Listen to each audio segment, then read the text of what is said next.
If we skim through the pages of history, the downfall of great regimes has always been brought by foreign armies or secretive plot of spy agencies.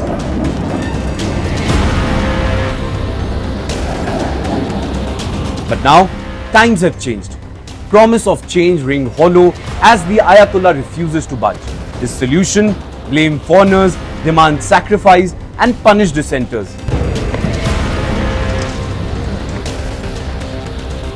In fact, in today's Middle East, it is the slow grinding erosion of basic necessities such as water and electricity that might crack the stealthiest foundations.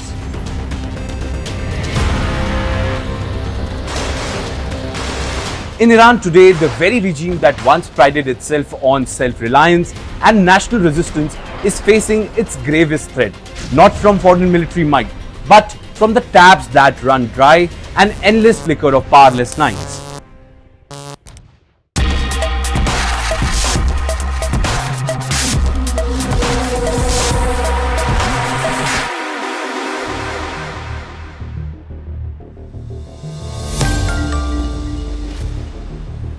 For 5 years now, Iran has suffered through a catastrophic drought, but mismanagement and official neglect have deepened the agony.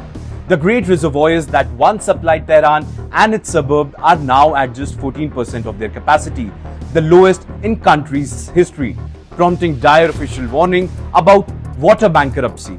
The government has closed offices, imposed rationing, and directed citizens to leave the city to reduce usage.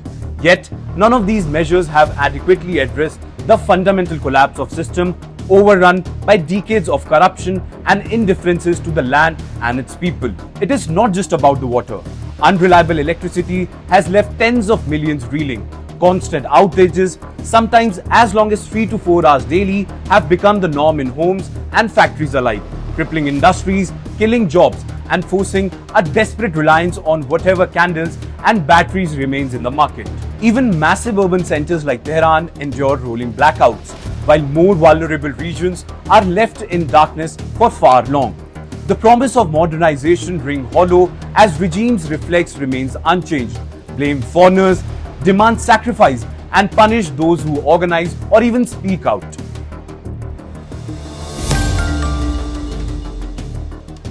But people's patience is not infinite. In July 2025, the rage on the streets is tangible. From Tehran to rural villages, mass protest over water and power outages echoes with chants that strikes at the very regime's legitimacy. Deaths to the dictator. Highways are blocked, rural communities crippled, families left without even drinking water, their crops and livestock dying. The authorities admit that Tehran may soon completely run out of water within weeks. Not in some distant future, but now, in the heart of very summer, where temperature is well above 50 degrees Celsius. In fact, parliamentarians openly warn that the capital could become unlivable, while the president floats the idea of moving the capital altogether, an unthinkable act under normal circumstances, now discussed at the very top.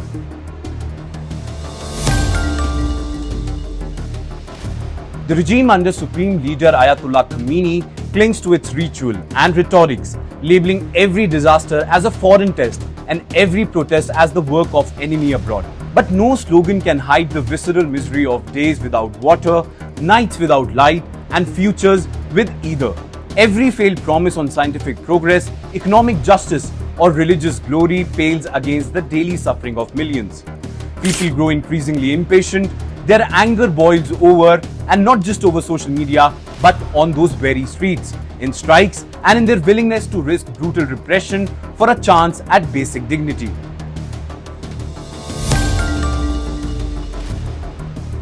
Western powers may fantasize about regime change through sanctions, bombs, or the mechanism of regional proxies.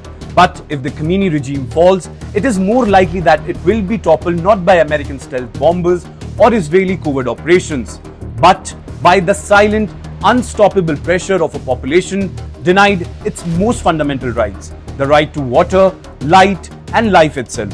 When a regime can no longer keep the lights on or the water flowing, it loses not just people's support, but its very claim to rule. As Iran's water and power crisis spirals, the patience of its people become the most dangerous weapon against 40 years of theocracy. An uprising driven not by ideology, but by the simple universal cry, enough is enough.